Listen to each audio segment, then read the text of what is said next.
15ই August স্বাধীনতার 78তম স্বাধীনতা দিবস উপলক্ষে বান্দোয়ান স্পোর্ট অ্যাসোসিয়েশন পরিচালনায় বিএসএ চ্যাম্পিয়ন্স ট্রফি 2024 এক দিবসীয় ফুটবল খেলা অনুষ্ঠিত হলো বান্দোয়ান ব্লক মাঠে।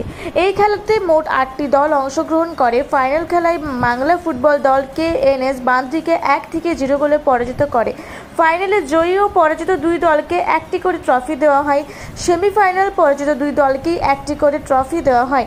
এছাড়াও ম্যান অব দ্য ম্যাচকে একটি ট্রফি, বেস্ট গোলকিপারকে একটি ট্রফি, খেলায় সর্বোচ্চ গোলদাতাকে একটি ট্রফি দেওয়া হয় কমিটির পক্ষ থেকে।